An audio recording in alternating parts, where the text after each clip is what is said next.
Friendships, for today's video, meron tayong hopya ulit. Niluto natin naman sa ating sapan. O, yan, di ba? Okay naman din siya. Flaky din siya. Kita nyo? Yung kanyang balat. Flaky. O, di ba? Hopya is real. Tikman natin yan mamaya. Hopyang munggo ulit. Kasi munggo lang naman ang meron ako. Next time ang ube. Hindi pa ako nakabili. O, diba? Ayan pa. May lulutuin pa tayo. Cute naman din siya kasi. O, diba? So, tuloy lang natin ang ating pagluluto hanggang mamaya. Ayan. Pwede na siya. Oh, diba? Cute na. Oy! Uy, ang cute. Diba? Sarap din siya sa pan. Mamaya ulit. Pwede na nating hanguin to eh.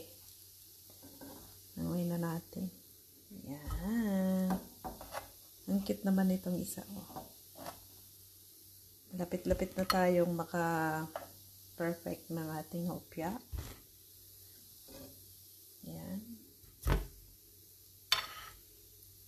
Dapat may molder talaga tayo. Wala tayong molder. Okay lang yan. Pambahay lang naman. Then, mahulog ka pa. Tikman natin mamaya. At masyadong flaky yung ating nagawang balat.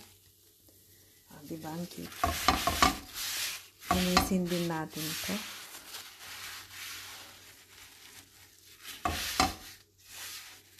Ayan. Maya-mayang tikim at talagang medyo mainit pa to. Talaga. Mainit siya. Ayan yan. Sasalang natin ulit. Ganyan lang siya. Sana magkasya na sana lahat to. Kaya hindi pwedeng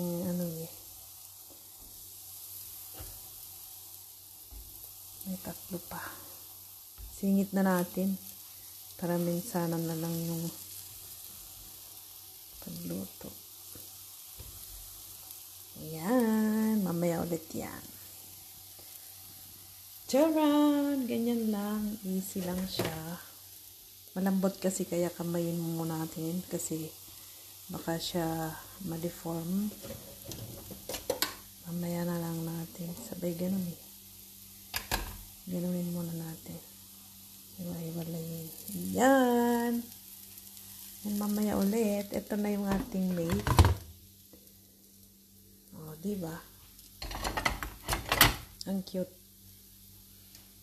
Maya natin tikman kasi mainit. Ang ating hopya. Wow, ang cute. Flaky siya. So flaky. Mainit. Mainit. O, diba? Ang sarap. Pwede na siyang pangbenta. Joke lang. Almusal natin bukas. Yan, wait natin. Mag-brown siya ulit. O, diba? Madali lang siyang gawin. Lalagay natin yung mga ingredients dyan sa baba bukas. Cute. Yan, maya ulit. Pag binaliktad na natin ito. At pag kinain natin ito.